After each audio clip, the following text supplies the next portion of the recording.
Hi, getting in touch about your request for people sharing their story. My mum and I are doing a massive walk and decided to fundraise for Mikey's Line as we go. The walk came as an idea to benefit our mental health, as I, Neve, aged 16, quite openly have issues with my own anxiety, panic attacks and depression. I lost a close friend to suicide when we were both 13, and it's his memory I'm walking for. He was bullied at school and online, and as his friend and a part of his friend group, 3 years later we are still struggling to come to terms with his death. I have no problems in discussing any of the above if you feel it would be helpful to the podcast and others. Best wishes, Neve Herron.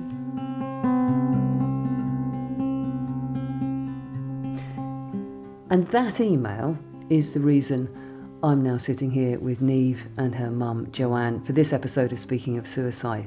I'll be giving out the Mikey's Line number a bit later if the content of our conversation inspires you to reach for some support. And don't forget, you can always press pause if listening to this is too difficult.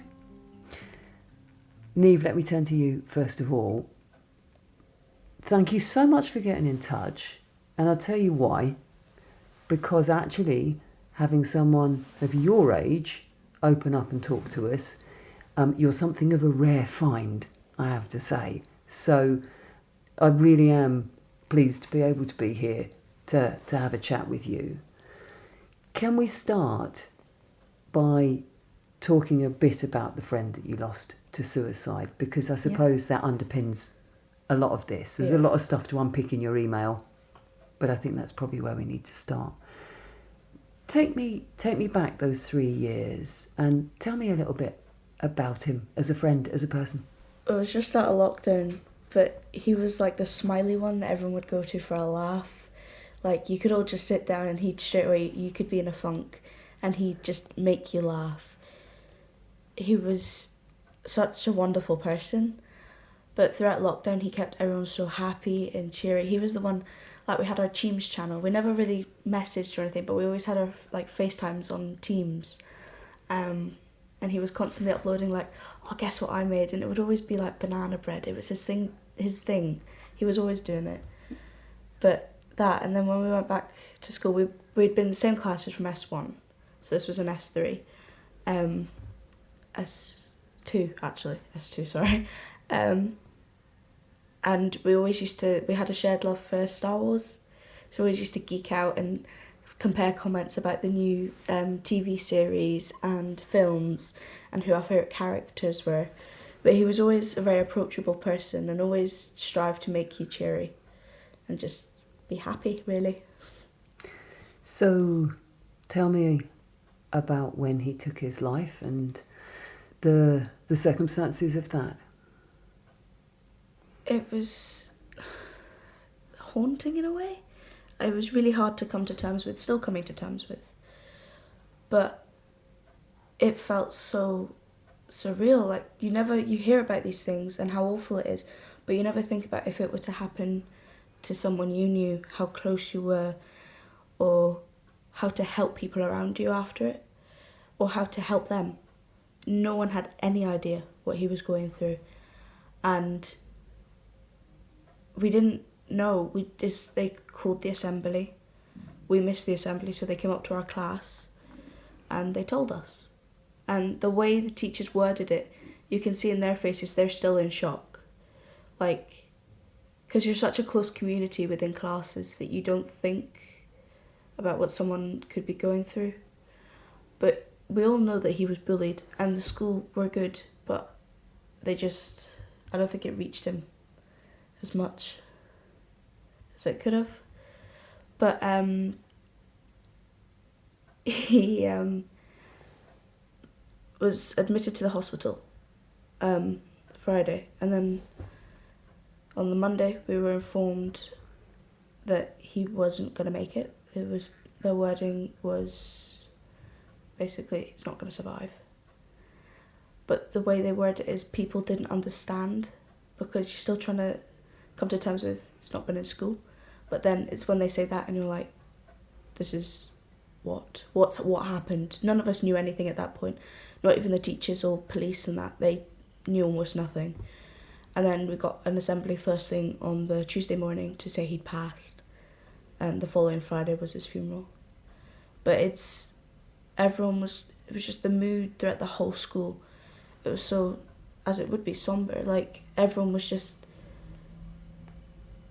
there, almost. Like, no one really knew how to go at it and how to try reach for help. But then everyone they did something, like our class got a lot of support from the school afterwards. They used to give us sessions where we could go and talk, or we could just sit and be with each other. And we're still really close now because that's kind of drawn us together and made us ask for help. And if people need help, help them. Like, strive to make it improve things for everyone. Now, when, from my experience and from talking to a lot of people for the podcast, it's clear that when we lose someone really close to suicide, it sort of seems different to other grief. It raises questions that I guess losing someone through other circumstances doesn't. And I wondered the kind of questions or the kind of things that went through your mind when you heard that he'd taken his own life. You begin to question everything. You question, is there something I could have done? Were there signs that I missed? Was there something that he tried to reach out for help once and he just stopped because he didn't think that he could, or people would laugh, or people would make fun, or he just simply thought that people would think he was crazy? That's not the matter. He just didn't. It's very odd to have it happen, but sorry. It's okay, I can pause. Joanne, let me give Neve a pause there and bring you in. How did you hear about the news? I was at work, I was in a meeting, and she kept phoning and you thought, okay, I need to step out. Something, this is more than I haven't got any money for lunch. And she could barely get the words out. And because we've been hit by lockdown and their friend groups change over the course of a few months, his was a name that come up quite a few times. And I hadn't actually met him, but I knew, you feel like you know people well when they're talked about a lot. And at that point, all the kids have been told was there'd been an accident. And so there was all this speculation about what happened, and his best friend is one of Neve's good friends, and you think, well, he knew nothing, and it was just confusion for about 24 hours. And then, like anything in a small community, which really is what the school is, the truth will always come out. And the teachers, I think the next day, Neve said that, before they were even told that he'd gone, that the teachers were openly stood in the corridors crying. And you know there's something more. Well, I think when it affects you as a parent, because you just look at your kids, you think, could have been one of mine. And I think that's what affected the school. The children weren't the only ones grieving. The staff were grieving, and they were trying to work out a way through for themselves. And how do you deal with the children en masse? They've all got different emotional issues. Neve has had issues, which she's quite open about, with bullying at school. And it was the same group, I think, that was involved with what happened to him. Neve has an amazing guidance teacher. I jumped on it, and I'd gone to the school, and the school had been really supportive. And so for whatever reason, that support had been missing for him, or he felt it wasn't enough. Or we don't even know really. Did he not reach out? What was the trigger? Something was a trigger that made him take that step. Neve, let's come back to you. Now I have a daughter who's a very similar age to you, and so I'm well aware as a parent how difficult it can be for her to speak out. But from your point of view, why do you think? What are the things that stop people your age from being able to talk about their feelings, what they're going through? What are the the barriers that are there, do you think? They're scared. Scared of what? Judgment. People, and especially you're adjusting to high school and that kind of atmosphere anyway, but people can be very judgy. They could be going through their own things and you don't know what someone's going through, or if they're mean because it's their way of outletting their behaviour or whatever. But they're scared of the judgment of being told, why would you talk to them about it? Like, we're quite open about sharing feelings. You're upset, go talk to someone. If you need help, ask. I'm here for you. Every step in. Do you think that if some people were to ask for help, that they would be concerned that it would increase the level of bullying Yeah. and stigmatism that they've been facing? So that's why People don't like to ask for help, because if you're being bullied and the bully finds out you've been talking about them because you're scared or you're worried or you're getting really affected by them, the bully could increase the amount of bullying they're doing. And that's what scares them, is yes, it could get better, but could it get worse if these people find out behind closed doors, when there's no teachers, there's no staff members, what could they do to really affect me? Could it just increase the levels, and then I'm not going to speak out again because I'm terrified that it'll get worse even again? But it could get better. But I think that's what scares people the most, is the bullying increasing in a bullying case. And judgment. Yeah, judgment. A lot of judgment. And I think in your case and his, there was online bullying. Yeah. It's the keyboard warrior. It's the person that will sling the nastiest slurs. And you see it as an adult. You use Facebook or Instagram or any of those things. And the people that say the nastiest, vicious things and wish the worst things on you are people that would never sit and look you in the eye and say the same thing. Not in a million years would they even scratch the surface or give you a tenth of what they'll sling at you when they can put, fingers on a keypad. And I think you're of a generation, Neve, where you have your phones, you have your laptops, your iPads. There is 24/7 availability to attack somebody and be anonymous even. You don't even have to put your name to it. And people, some of the stuff that, Neve had issues with even, I know you've been quite open about the fact that there was an issue with this particular group taking photos of her secretly during class in the corridors and then imposing, outfits over the top or silly faces, but it wasn't just, that you see them with the floppy ears and the big tongues hanging out and all that stuff. It was sexualized and it was vicious and it was done in a way to make you, so when you're concerned about your own appearance, and at this age everything is about your height, your weight, your hair colour, everything, and anything was done in order to sort of lash out. And I think it just shows their own insecurities. We had the one particular individual who is punching way above 6 foot, and we've known since primary school. And I did actually, I saw the effect on her one morning, taking her to school, and as we pulled into the car park, her whole body shook, head to toe, and she was almost hyperventilating, and that I snapped. And I parked the car, and she sat there and she said, "No, please don't, please don't, please don't, please don't." And as a mother, I just saw red. And this person was stood watching and waiting for her, assuming she would get out of the car, and she was just cannon fodder. That were they going to get their morning fix of pick, pick, pick. And I went straight into the heart of them. And my younger daughter still says, "That was so cool, Mum." But there was no way, and this person never went near her again.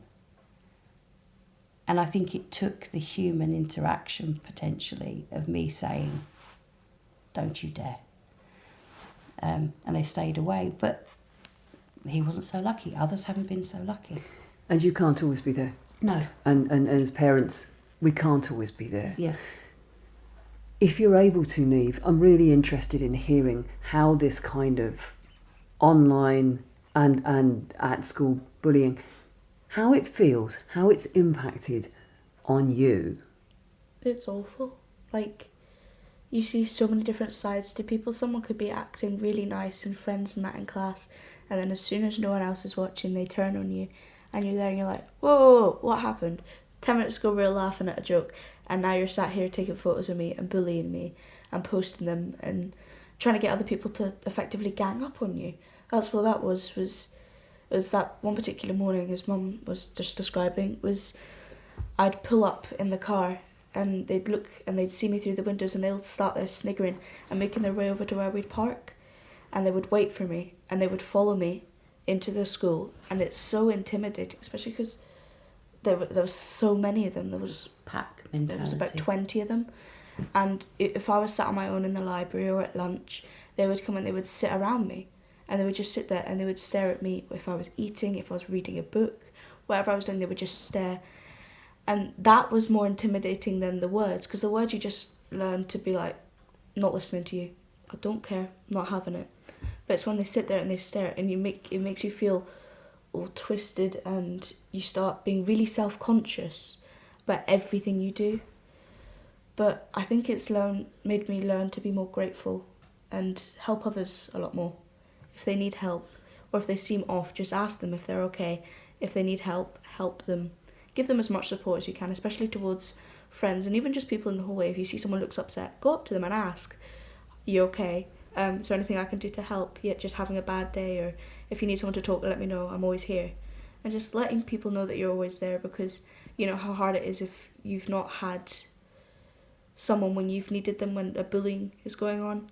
I've always had like mum and dads and my sister, and a good friend group.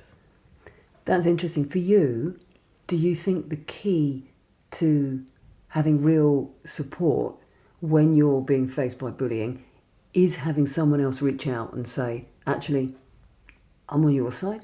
Is that what you need? I think that helps a lot. Like, learning for you to ask for help takes a lot of courage as well, but it's always good. But it's when someone else recognises it and you don't, it makes you feel more effectively justified, because you're like, okay, no, someone else is seeing this is wrong, I do actually need to ask for help. And I think that if someone were to turn to you and go, that's not right, are you okay, do you need help, that's the last thing that would take for you to push and ask for help, because everyone's seeing it, they're seeing how much of an effect it's having, and you feel better about going and asking for help. How much has that kind of bullying impacted your life away from school as well? What are the kind of ripple effects of that kind of feeling you're being judged, feeling you're being teased? It's taken a lot. I'm still not 100% there, but it's taken a lot to regain my confidence and to know it's okay to wear that shirt with those that shirt with those jeans. Like, when you're sat there and you're wearing something, you feel good in it, and then they start picking at it, you're like, well, there's nothing wrong with it, is it? And then you start rethinking it, and then it got to a stage where just joggers and hoodies would be everything I wore, because I couldn't wear anything else, because I felt so self-conscious because of them. But the ripple effect was kind of self-confidence, a lot of it, and learning to be like, no, leave me alone. Like, to stand up for yourself was a massive thing. I've learned to kind of just be, no, leave me alone. Don't pick on me. It's not good. It's not big, and it's not funny. It's not clever. I want to come back to discover more about how you regained that confidence, because I think it's absolutely key, and really interesting. But let's stick for a little bit about some of the background to all of this. How big an influence do you think lockdown was for you and your friends? Because if my calculations are right, you would have probably been going S1 to S2 when the first lockdown happened, and then we all got locked down again, sort of probably partway through your S2 year. So how big an effect do you think that whole period had on how people behaved with each other and how you were feeling? Massive. In what ways? We're halfway through our S1 year. So we've missed out on all the things like the activity weeks, all the things that are supposed to bind you as a year group. But it was more lockdown that I think bonded us all together, was because we all realised, no, we're all in this together. We have to be a group to help each other and get through this and make things better for ourselves. But the ripple effect is still going on. Like, there's so many things within the school system that have changed since lockdown, the amount of things that we've missed. But friend groups was a massive one in lockdown. I was a part of a group that I went to primary school with, and then I got too big for their boots, really, and they decided to ditch everyone and go off with their own. So you've had to rebuild your own friend group, but then the lockdown hit, and you had no contact with almost anyone apart from Teams. That's pretty much all the contact I had with most of my friends or socials, but even then not many people were using them.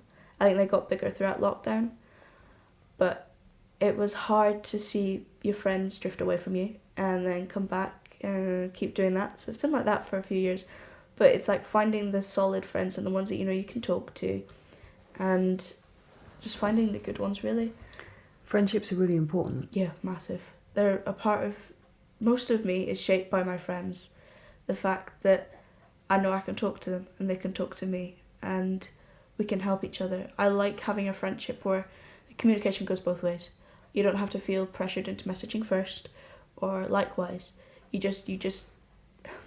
both meet up and straight away it's like you never left each other. You're just getting on, having a laugh. The most important thing I think is communication. With friendship, communication and honesty is my massive ones. So it sounds to me like that your peers, not all of them friends, sound key in impacting, how you're feeling, whether it's feeling bullied, whether it's feeling supported, whether it's feeling confident, and also in providing you with the kind of friendship sustenance and all that kind of thing. Joanne, I know, because I'm a mum of a teen of a very similar age. My daughter's a very similar age. I find it really tough to stand outside of this and watch the impact of my daughter's friend exhausting. groups. It is exhausting. How do you deal with it? Help me. we talk. I'm very, very proud of the relationship that Neve and I have. It's a daily effort. We have constant conversation, to drive home the point, the door is never shut. It doesn't matter whether I want to hear it or not. You must come and talk to me. And we've all grown up. We know there are times there are things you think you don't want to share with your parents, but the dialogue has to be there. And we have had difficult conversations where she's come in and she said, "Don't really know if I want to tell you this. It doesn't matter. It just talk to us." But you watch. I mean, you can see her. She can leave the room happy as anything, up there hitting a 10, and then 20 minutes later come in and you're like, "What happened?" She's not even left the house. And it can be something as simple as somebody sent a message, or this I always call it flap chat, but it's what it's called, Snapchat, isn't it? And because it sends them off into a complete state. "Oh, they've left me unread. They've seen it. They've not answered." And you're like, "Oh, really? Come on." But you forget this generation is so driven by social media. We never had anything like that. Thank God. It was hard enough when, you had one phone in the house and you had to queue to use it, and no conversation was private because your mum was always listening. I mean, now they can disappear off to their bedrooms and can be having all sorts of conversations and FaceTimes, and anybody in the world can reach them. We police, both the kids with, especially, when they were younger, if somebody contacts you online, you don't know them, tell us. So when they start asking questions, people are not always 7, 8, 9-year-old kids who want to be your friend. They could be someone else. And you live in fear as a parent constantly. Even our kids don't play on the street. When I grew up, we were kicked out. We stayed outside until the streetlights came on. Then we came in, and we only came in for food. It was that, and at home, we were never in. Now, my children, I wouldn't let them play on the street. I'm too scared to. But the threat to kids now is not just on the street. The bigger threat is what else is out there and who else can reach them. And you go from total strangers sometimes trying to get to them to people they do know and can put a face to saying things. But then you start, as Neve said, she was at a point with her bullying where she was literally only wearing 1 or 2 hoodies and a pair of joggers because that was her armour, for want of a better word, and was too scared. And now she wears colours, and that is a good sign that we've turned corners, we've changed.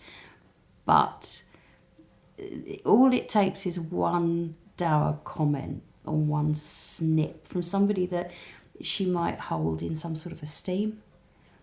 It won't necessarily, one of the cool kids, but all it takes is somebody they might just be having a bad day and they're lashing out. But that can take her from getting ready to going out to, forget it, I'm just going to stay in. And a whole weekend of plans has been shelved because her confidence is so bad she won't step out the front door. It's disabling. Me and your mum are going to have very set views on social media because I think we come from a very similar generation, very similar background. I also got kicked out for most of the day to go and play, and fell out of trees and got myself into all kinds of trouble. Yeah. But, we now look back on it with nostalgia and fondness. It's character building. Social media, though, is your world. We're looking at it thinking, but we didn't have it like that. But it is your world. And so it's all very well for us to stand here and judge and comment and say, oh, it wasn't like that in our day. I'm interested in how you view social media, Neve, and what you see as being the challenges, but also the benefits of a life online. Because I know it's not all the negative stuff that us paranoid parents like to throw at you. I think some of it's a way of expressing yourself. Like TikTok, you can make your funny videos and your lip sync videos and everyone has a bit of a laugh. But at the same time, you've seen them go from it was originally, Musical.ly? Went into TikTok, and that's when it all kind of changed. That was, I think, everyone's go-to, especially when you're younger. It's just making lip sync videos and funny videos with your friends. You like it, you put in the silly dog ears on yourself. And you liked it like that, but then everyone started putting their views. It's not their views aren't and their opinions aren't important. It's just they're pushing it onto it, and then the apps are just that's not what they were built for. They were built to have a bit of a laugh and make some funny videos and pictures. But as much as social media is a benefit for communication, talking with your friends, especially if they're long distance, like getting that time to be like, oh, you got 10 minutes to have a FaceTime, I haven't seen you in ages. Or having a chat and reaching out to people that you haven't seen. Like someone may pop up and go, oh, I haven't seen you in ages, can I give you a quick ring? And it's good to be able to do that because you can't exactly do that in person. But it's also, it can be quite negative because people start pushing their views and things. And it's not that you don't disagree with them, it's just that they're simply doing it to get a reaction. And social media I like, but sometimes you just need to put your phone away and have a day without it. Just switch your phone off and chill in your room, read a book. Just have that time away from it. I think to get the real balance, you need to have the time away from it as well as much on it. So you're keeping up with everything, but you just have that time to take your break and chill.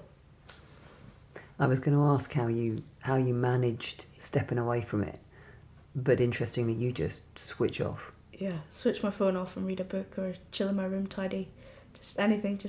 Sometimes I'll even give my phone to mum and just go, I just need a couple hours without social media, without anyone. That's a cracking idea. I like it. I put it on Dad's desk and I'll put my speaker on. So I've got my music, but I've got none of the socials. And it's an amazing way just to switch off. You've still got the background, like the music, but you can just chill, you can do a puzzle, you can read a book, you can draw, you can tidy your room. That's what I do, and it's the best way for me to shut off. Neve, you mentioned in your email that you've had issues with anxiety and panic attacks and depression. Where does that go back to? When did that start? I'd say about S1. I think the first panic attack I had was S1. it got really bad before lockdown. And then because this first few weeks in lockdown, when we were told it was only going to be 2 or 3 weeks, I think that helped because it gave me mentally, well, at that point we didn't know it was going to be months and months, but at that point mentally I was able to have a break from the bullying. And then it turned into so much more. But it got really bad to the point I didn't want to go to school. I couldn't step out the house. It was a struggle to get up and get changed in the morning or have a shower, anything that nowadays I wake up and it's a part of my routine. And I like it. I like coming and having a bath and doing my nails, but then it was a chore. I had to do it. But it was a struggle. The panic attacks, I didn't really know what they were at first because I don't think anyone really expressed what that kind of thing did to you. And then a little bit of research and discovering other people, it affected other people. And then you realise, oh my God, it's a panic attack. And then you start learning the coping mechanisms. So there's certain like kind of like fiddling you can do with your hands to calm you down, or your breathing is what my mum taught me a lot of, was your breathing, or like you're tapping your forehead because it makes you, it calms you right down. But that happened, and I think a lot of the depression came from the bullying. The bullying put me in a really dark place, and I had a lot of thoughts that they weren't good ones, to say that. But because my self-confidence, I had no self-confidence. I struggled to do the basic of tasks. And getting up to school, it was like, it took all the energy out of me before I even got to school. And then the lockdown kicked in, and I was able to gain a lot of my confidence because I was at home with mum and my dad and my sister and having my family, and then the friends that I wanted to talk to, or the people that I wanted to talk to. If they were going to be nasty, I could simply block them. And that was another benefit of social media, was I could just block them, I could remove them. I didn't have to talk to them if I didn't have to. If they were going to send me nasty messages, I could just block, I could remove, I could delete the whole app if I wanted to. That was, I think, a good benefit, was the fact that I could shut off from the people that were nasty. And that's what helped me regain a lot of confidence. But yeah. You said you had difficult thoughts. Are you able to unpack any more of that? Honestly? Only if you feel able. It's up to you, Neve. It's fine. There was one particular day where my dad came home, and I was sobbing away. I had a really bad day, and the bullying was non-stop. They would wait for me outside my classes, and they would walk me to my next classes. They were bullying me and pushing me around, and just really nasty. But there was one particular day where I got so overwhelmed that I don't think if he'd have come home, many things would be the same now. Because there was a point where I went, do I really need to do this? There was one solution that would get me out of all of it, out of the whole bullying. And it's horrible to think about, but that's the point that they drove me to, was the suicidal thoughts. It was the only way that I could think. I wasn't in a straight mind, but that's the only way I could think of stopping it all.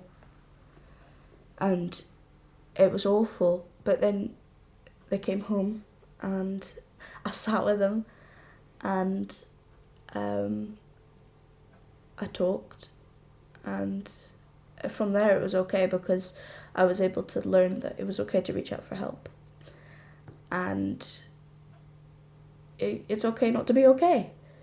I can learn to adapt and to help. And then lockdown kicked in, and that helped a lot, because I was able to shut off from the people.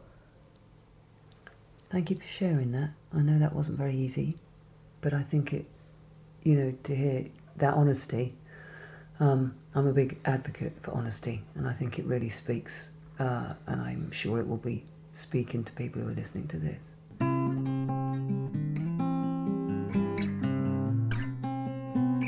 I want to find out a bit more about how you've managed to dig deep and find that resilience. But just before I do, I want to say, if you're listening to this and it's striking a chord with you, don't forget, it is okay not to be okay. And if you need someone to talk to, you can text Mikey's line on 07786 20 77 55, or you can contact them via Messenger, web chat or Twitter.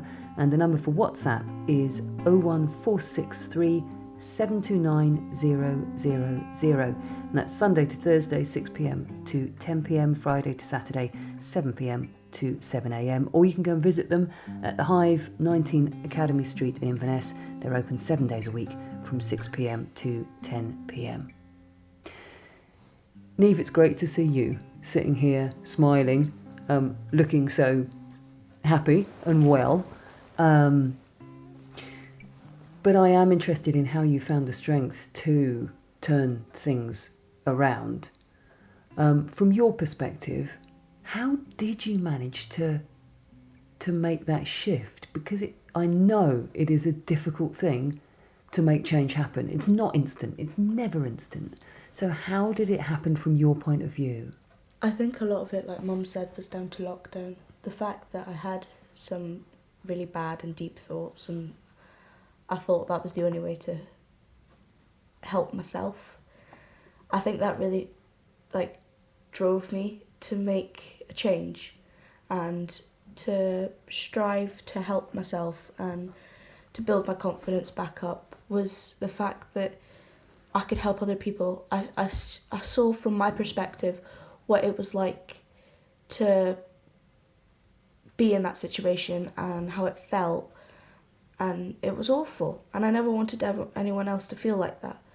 So I think a lot of it was me striving to help other people, was me helping other people helped me to regain my confidence and the resilience to overcome the bullying and just become a better person and to regain confidence and build who I am.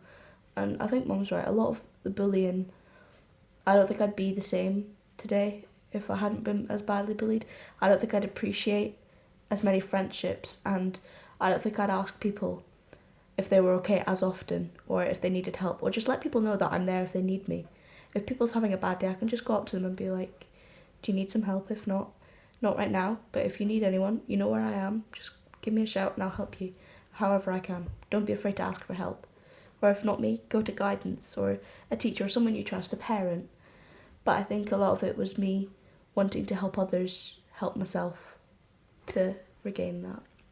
Has a big part of that also been the fact that you very sadly lost your friend to suicide, you believe connected to his being bullied? Has that changed how you then interact with other people, how you try to support other people? What's been the impact of losing him to something that you've experienced too? I think you see the small things more. Like, you've seen, if you've been there or you've lost someone and you see it afterwards, you see the little things that were the signs that you should have picked up on. So you pick up on them earlier and you help the people, and you give them like the Mikey's Line support, or you tell them about guidance and all these wonderful places that they can go to in town if they just need somewhere to be and just chill for a couple hours and have a right headspace. But a lot of it, I think, is getting people to ask for help and telling them that it's okay not to be okay. They can ask for help. No one's gonna make fun of them, or it's not shameful to ask for help. If you need their help and support, ask. There are so many people out there that are like willing to help. If it helps you, then ask. And what would you say to anyone listening to this who is struggling with that fear of being judged that we talked about back near the beginning of this conversation? That fear of the peers around them who are so important to you at this stage in your life. What have you got to say to them? Don't fear being judged. They could be judging you because they may be going, they're asking for help. I could ask for help too. I know that I've been struggling about it. People have a front. It's like you put on your makeup. It's your warrior paint. That's what you describe it as. You put on your mascara. It's because that's what makes you feel good. And people do the same with their personalities. They have this big attitude of, yeah, it's me, I'm the best. Like, follow me, I'm top dog. Whereas inside they could be really struggling. And their way of throwing their attitude out is to bully. But they could see you and they could be bullying you for the fact you're asking for help.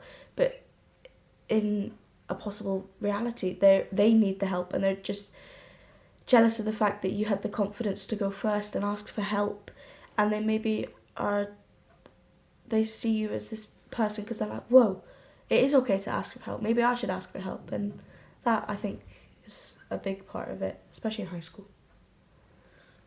Wow, I think that recognising that the bully may be struggling themselves, I take my hat off to you for that one, because I think that's a big leap to make, especially when you've been on the end of bullying. Can I just finally ask, Neve, how's the bullying now? There's none. There's occasional banter with my friends, but it's banter. It's you get on, you have a laugh. There's no bullying.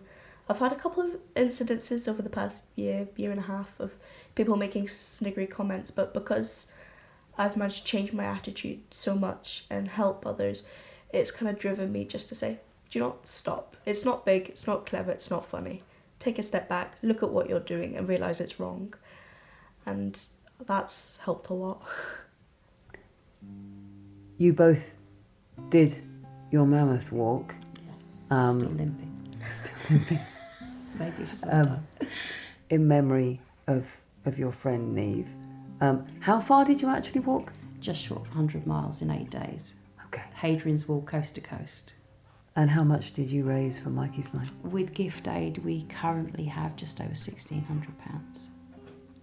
Fantastic. Pleased you did it? Yeah. Oh yeah. Massive achievement. A huge experience. But yeah, I'm not sure if I'd repeat it. There are easier ways of fundraising, I'm sure. It may be better for your mental health than your physical health by the sounds of the blisters and the aches and pains. We did, by the time we came home, we both said that we had an appreciation for the great outdoors that we never really had.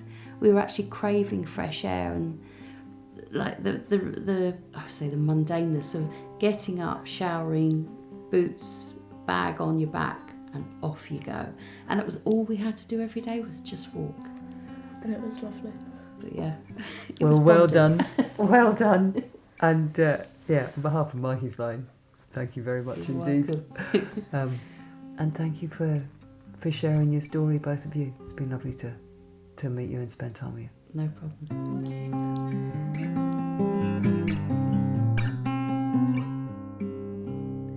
I was talking to Neve and Joanne Herron. Shona McPherson from Mikey's Line is here listening with me. I'm more than a bit blown away by Neve, in particular, I have to say, Shona. What an amazing young woman. Yeah, what an amazing young woman indeed. Absolutely. And there's sort of two threads I'd like to look at right now. And the first is about Neve's friend, and just struck by how young he was, 13, and what a tragedy. Before saying anything else, just what a tragedy for him, for his family, for his friends. And from the interview, the sort of two risk factors that stood out for me for this young man were his experience of being bullied and the difficulty it seemed like he had in asking or accessing help.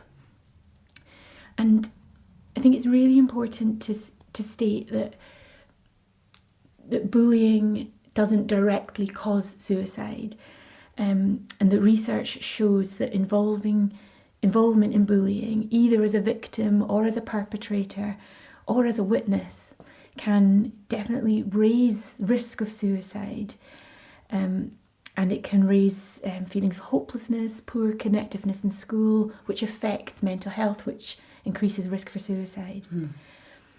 And on the other hand, many youth involved with bullying do not display suicidal behaviour, even although it is a risk factor. And I think it's really important to neither overstate nor understate the factor of bullying in suicide risk. And the reason I say that is that affects the approach that a school would take and that parents would take in face of bullying. And so it's essential that schools do all they can to reduce the incidence of bullying. And examples of that could be programmes to increase school connectiveness, communication skills, bullying prevention, enhancing mental health, finding coping skills, life skills, building resilience, that kind of stuff. will make a big difference in reducing bullying and in reducing suicidality. And that takes me to my second point about Neve, and about her as an example of somebody who kind of seemed to grow in resilience through her experience of bullying. And so I just wanted to quickly note the resilience factors that she and her mum talk about. One is her mum and her dad and her sister and her friendship group. Seems that she's in constant conversation with them, and that she speaks about how that being such a support to her. Another is her growing ability to ask for help. Her learning to stand up for herself in the face of bullying, growing in confidence to do that. Another one, her relationship with her phone, being able to put it down or find ways to not be as led into it. Her informing herself about panic attacks and mental health and growing in her awareness of those. Her wanting to use her pain to help other people, maybe in a way making meaning of the loss of her friend and her own experience through helping others. And her ability to have perspective, even at the end there, seeing how she sort of grew in perspective to even see that probably the bullies themselves were having their own struggles. So I guess to kind of go full circle, that incredibly sad loss of her friend, and for whatever reason that resiliency wasn't available to him, not for his fault, not his family's fault, and this massive hope and light in Neve's ability to speak of her resilience and to show that to us. I think it's incredibly encouraging. Thanks, Shona. Don't forget, it is okay not to be okay. And if you need someone to talk to, you can text Mikey's line on 07786 20 77 55, or you can contact them via Messenger, web chat or Twitter. And the number for WhatsApp is 01463 729 000. You can contact them Sunday to Thursday, 6 p.m. to 10 p.m, Friday to Saturday, 7 p.m. to 7 a.m. Or you can go and visit them at The Hive, 19 Academy Street, Inverness. They're open 7 days a week from 6 p.m. to 10 p.m. Speaking of Suicide is funded by Mikey's Line, and the platform is sponsored by Highland-based family firm D&D Paving Limited. If you'd like to sponsor an episode, do get in touch. And if you'd like to share your story, we'd love to hear from you. Speaking of Suicide is produced by Adventurous Audio Limited.